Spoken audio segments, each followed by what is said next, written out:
Chanakya IAS academy MCQs में आपका स्वागत है। आइए देखिए आज का पहला प्रश्न। विश्व ओजोन दिवस 2023 का विषय है ए मॉन्ट्रियल प्रोटोकॉल, ओजोन परत को ठीक करना और जलवायु परिवर्तन को कम करना। बी पृथ्वी पर जीवन की रक्षा के लिए वैश्विक सहयोग। सी मॉन्ट्रियल प्रोटोकॉल, हमें हमारे भोजन और टीकों को ठंडा रखना। और डी जीवन के लिए ओजोन परत संरक्षण के 35 वर्ष।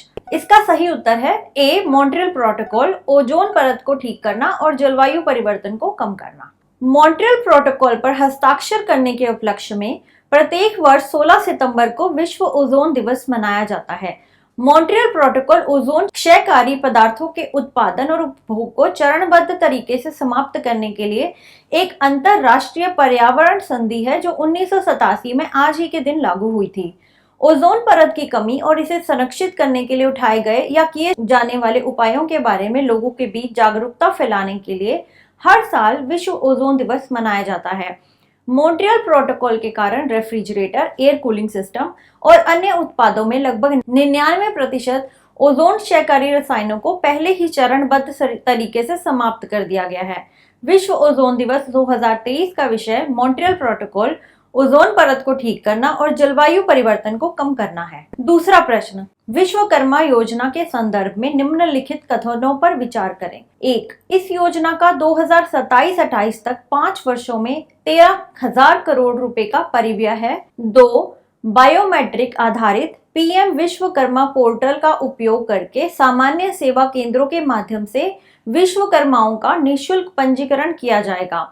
उपरोक्त कथनों में से कौन सा या से सही नहीं है? ए केवल 1, बी केवल 2, सी 1 और 2 दोनों, डी ना तो 1 और ना ही 2। उत्तर है डी, ना तो 1 और ना ही 2। प्रधानमंत्री ने विश्वकर्मा जयंती के अवसर पर पारंपरिक कारीगरों और शिल्पकारों के लिए विश्वकर्मा योजना शुरू की। पीएम विश्वकर्मा को 2027-28 तक 5 वर्षों में 13,000 करोड़ रुपए के परिव्यय के साथ केंद्र सरकार द्वारा पूरी तरह से वित्त पोषित किया जाएगा। योजना के तहत बायोमेट्रिक आधारित पीएम विश्वकर्मा पोर्टल का उपयोग करके सामान्य सेवा केंद्रों के माध्यम से विश्वकर्माओं का निःशुल्क पंजीकरण किया जाएगा।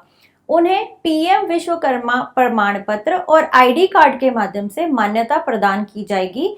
बुनियादी और उन्नत प्रशिक्षण से जुड़े कौशल उन्नयन, 15,000 रुपए का टूल किट प्रोत्साहन, 1 लाख रुपए तक संपार्श्विक मुक्त क्रेडिट सहायता पहली किश्त और 2 लाख दूसरी किश्त प्रदान की जाएगी। 5% की रियायती ब्याज दर पर डिजिटल लेन देन के लिए प्रोत्साहन और विपणन सहायता।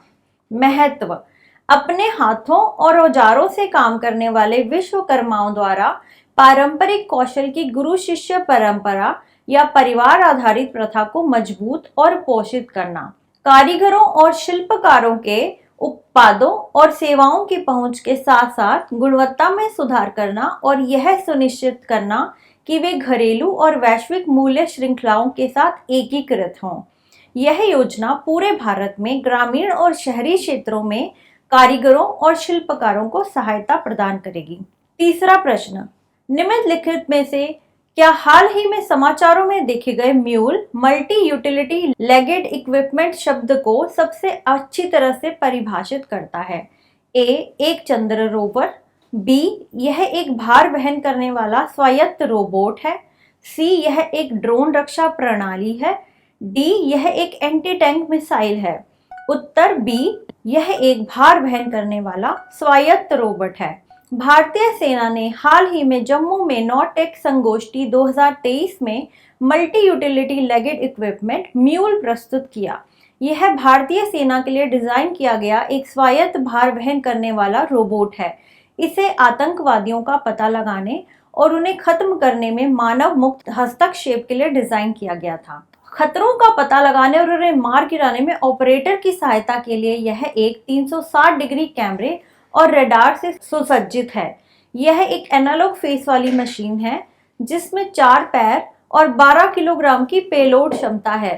गैजेट वाईफाई या लॉन्ग टर्म इवोल्यूशन पर काम कर सकता है जिससे यह स्थान से 10 किलोमीटर तक की दूरी तक पहुंच सकता है।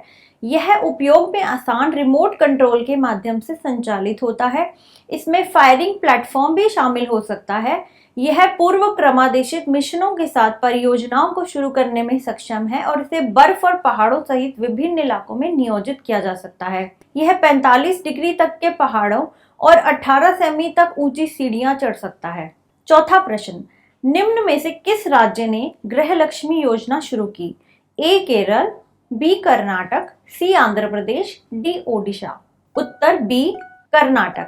कर्नाटक सरकार ने गृहलक्ष्मी योजना शुरू की, जिसका उद्देश्य राज्य में परिवारों की महिला मुखिया को हर महीने 2000 रुपए की सहायता प्रदान करना है। यह योजना राज्यसभा में विपक्ष के नेता मल्लिकार्जुन खड़गे और कांग्रेस सांसद राहुल गांधी द्वारा शुरू की गई थी। इसे भारत की सबसे बड़ी धन हस्तांतरण योजना कहा जाता है। योजना के लिए लगभग 1.08 करोड़ लाभार्थियों की पहचान की गई है। पांचवा प्रश्न, गैबोन जो समाचारों में देखा गया था किस क्षेत्र में स्थित है? A Africa, B Europe, C Australia, D Asia. उत्तर ए अफ्रीका। मध्य अफ्रीकी देश गैबोन में विद्रोही सैनिकों ने अपने राष्ट्रपति अली बोंगो ओडिंबा को अपदस्थ करने का दावा किया है। तेल से समृद्ध मध्य अफ्रीकी राज्य गैबोन में विद्रोही अधिकारियों ने घोषणा की कि उन्होंने विवादित चुनावों के बाद सत्ता पर कब्जा कर लिया है, जिसमें 2009 से सत्ता में रहे राष्ट्रपति अली बोंगो ओडिंबा को विजयी घोषित किया गया था। इसी के साथ हमारे आज के एमसीक्यू यहीं समाप्त होते हैं। कल हम फिर मिलेंगे कुछ नए एमसीक्यूज के साथ। हमारे चैनल को लाइक, सब्सक्राइब और शेयर करें। धन्यवाद। Don't forget to like, share and subscribe to our channel and press the bell icon to never miss an update.